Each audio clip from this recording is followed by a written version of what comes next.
దేవరాగం జ్ఞానయోగం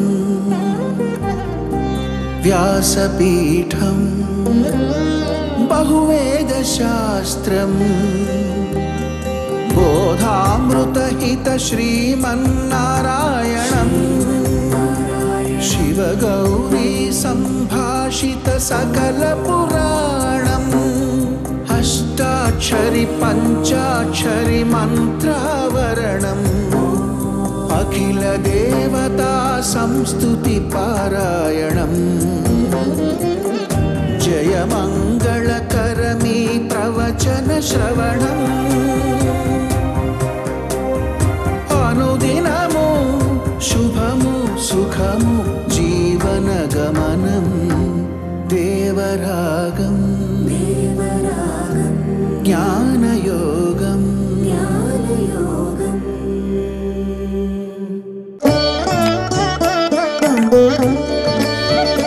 ముచ్చింతల్ శ్రీరామనగరం సాకేతపురిని తలపిస్తోంది.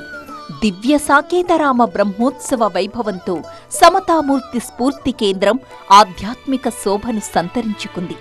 మే 5వ తేదీ నుంచి 11వ తేదీ వరకు ఆ దివ్య సాకేతనాథుని 16వ బ్రహ్మోత్సవాలు ఘనంగా జరుగుతాయి. 7 రోజుల పాటు జరగనున్న ఈ పవిత్రోత్సవాల్లో ప్రతిరోజు విశేష ఆధ్యాత్మిక కార్యక్రమాలు ఉంటాయి.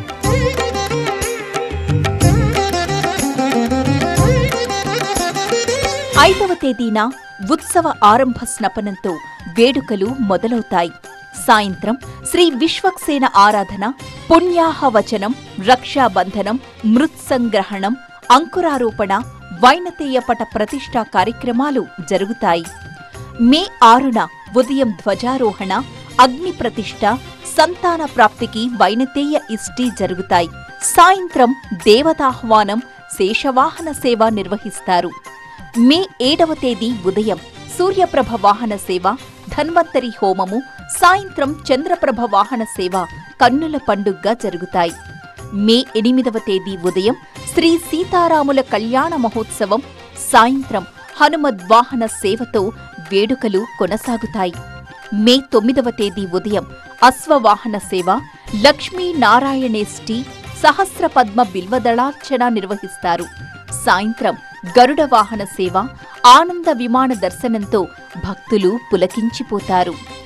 మే 10వ తేదీ ఉదయం రథోత్సవం, చక్రస్నానంతో బ్రహ్మోత్సవాల్లో కీలక ఘట్టాలు ముగుస్తాయి. సాయంత్రం ద్వాదశారాధన, శ్రీ పుష్పయాగం, దేవతోద్వాసనం, మహాపూర్ణాహుతి నిర్వహిస్తారు. మే 11వ తేదీ ఉదయం ఉత్సవానంతర స్నపనం, సాయంత్రం సప్తావరణముతో బ్రహ్మోత్సవాలు ముగుస్తాయి. జై శ్రీమన్నారాయణ. సమాజంలో దుష్టశక్తులు పెరిగేటప్పుడు వాటిని అణచటానికి, మంచి ఆచరణని పెంచటానికి మహానుభావులు అవతరిస్తూనే ఉంటారు. అలా అవతరించినటువంటి మహానుభావుల్లో శ్రీ శ్రీ శ్రీ పెదజీయర్ స్వామివారు, శ్రీమన్నారాయణ రామానుజ జీయర్ స్వామివారు అనే ఒక అద్భుతమైనటువంటి నామంతో ఈ జాతికి రామనామ వైభవాన్ని తెలియచేస్తూ 1000 ఏళ్ల క్రితం రామానుజుల వారు చూపించినటువంటి సమతా సందేశాన్ని తమ ఆచరణ ద్వారా, అనుష్ఠానం ద్వారా లోకానికి ఇవ్వడం కోసం అవతరించినటువంటి మహనీయులు వారి యొక్క శతాబ్ది మహోత్సవాలని స్మరించుకుంటూ వారికి సమర్పించేటటువంటి ఒక పుష్ప కానుకగా మన భాగ్యనగరంలో, శంషాబాద్ శ్రీరామనగరంలో వెలిసినటువంటి ఒక అద్భుతమైనటువంటి ఆలయం, శ్రీరామచంద్రుడు, రంగనాథుడు, వైకుంఠనాథుడు 3 రూపాల్లో భగవంతుడు వేయించేసి ఉండేటటువంటి దివ్య సాకేత క్షేత్రం. 2009వ సంవత్సరంలో ప్రతిష్ఠ అయినటువంటి ఈ ఆలయం 3 తలాల్లో 8 విమానాలతోటి ఏర్పడింది. 8 విమానాలు ఉండేటటువంటి ఆ స్థానాన్ని అష్టాంగ విమానం అని అంటారు. మన భారతదేశంలో సుమారు 3 విమానాలు మాత్రమే ఉన్నాయి. అందులో 2 దక్షిణ దేశంలో ఉన్నాయి, ఒకటి మన భాగ్యనగరంలో ఉంది. దక్షిణ దేశంలో గోష్ఠీపురం అనే ఒక ఊరిలో ఉండేటటువంటి ఆలయం, ఆ ఆలయపు విమానం మీదకి ఎక్కే 1000 ఏళ్ల క్రితం రామానుజాచార్యుల వారు మహామంత్రాన్ని, నారాయణ మంత్రాన్ని రుచి కలిగిన వారందరూ వినండి, రుచి కలిగిన వారందరూ ఆనండి ఉపదేశం చేశారు. కేవలం తాము చేయడమే కాకుండా తాము ఏర్పాటు చేసినటువంటి 74 మంది సింహాసనాధిపతులను కూడా పారులహిల్ ஆசையுடையோர்க்கெல்லாம் ஆரியர்கள் கூறும் என்று పేసి వరంబు అరుతార్ అని చెప్పినట్టుగా ఈ భూమి మీద ప్రతి మూలకి వెళ్ళి ఎక్కడెక్కడ రుచి కలిగిన వాళ్ళు, శ్రద్ధ కలిగిన వాళ్ళు ఉంటే వారికి నిస్సంకోచంగా ఈ మంత్రాన్ని అందరూ ఉపదేశం చేయండి. భగవంతుడు తన బిడ్డల్ని అందరినీ సమానంగా చూస్తాడు కనుక ఆయన నామాన్ని చెప్పే అధికారం అందరికీ ఉంది అని చాటి చెప్పిన విమానమే అష్టాంగ విమానం.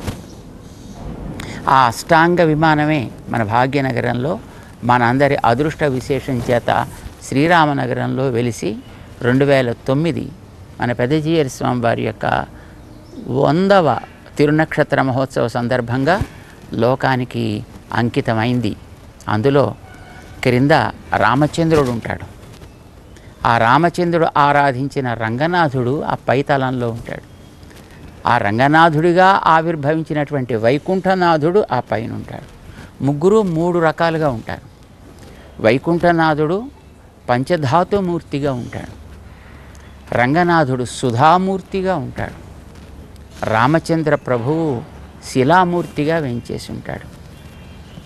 ఈ మూడిటికి రకరకాలైనటువంటి అద్భుతమైనటువంటి మార్గాలు, కారణాలు ఉన్నాయి. ఇక్కడ మన జాతిని అంతటినీ ఉద్ధరించడానికి స్వామి వెంచేశాడు.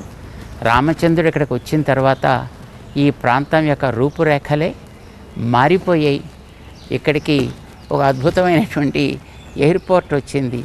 ఆ తర్వాత ఇది మొత్తం మన ఈ జంట నగరాలకి ఒక కేంద్రమైంది.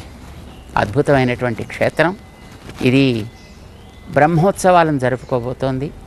వెలిసిన తరువాత చిత్తా నక్షత్రం నాడు రామచంద్రుడు ఇక్కడికి వెలిసి వెంచేశాడు. ఆ తర్వాత జరిగేటటువంటి కార్యక్రమాల్లో ఇప్పుడు 16వ సంవత్సరం పూర్తి చేసుకుంటూ బ్రహ్మోత్సవాలను జరగబోతోంది.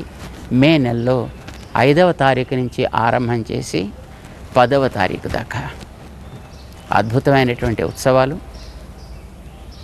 చక్కటి సంప్రదాయపరమైనటువంటి ఆగమాలు విధించినటువంటి విధానంలో ఏ కొరత రాకుండా జరిగేటటువంటి ఒక ఉత్తమమైనటువంటి కోటికి చెందినటువంటి ఆలయంగా ఇది ప్రసిద్ధికి ఎక్కినటువంటి సన్నిధి. ఆ రామచంద్రుడి యొక్క ఆరాధన ప్రభావం చేతనే ఆయన తన దగ్గరికి భగవద్ రామానుజుల వారిని, వారి చుట్టూ 108 దివ్య దేశాలని కూడా తెచ్చుకోగలిగినటువంటి ప్రభావం కలిగిన వాడైన ఆయనకు బ్రహ్మోత్సవాలు జరుగుతున్నాయి. 5 దినాలు మన అందరి కోసం పాల్గొందాం, ఆనందాన్ని పొందుదాం, అందరికీ పంచుదాం, ఆనందాన్ని పెంచుకుందాం. జై శ్రీమన్నారాయణ. శ్రీ శ్రీ శ్రీ త్రిదండి చినజీయర్ స్వామి వారి ప్రత్యక్ష పర్యవేక్షణలో జరిగి ప్రతి కార్యక్రమం అద్భుతం, అనిర్వచనీయం, ఆధ్యాత్మిక పరవశం. శ్రీ దివ్య సాకేత రామ బ్రహ్మోత్సవాలకు ముచ్చింతల్ శ్రీరామనగరం ప్రతి ఒక్కరికి సాదరంగా ఆహ్వానం పలుకుతోంది.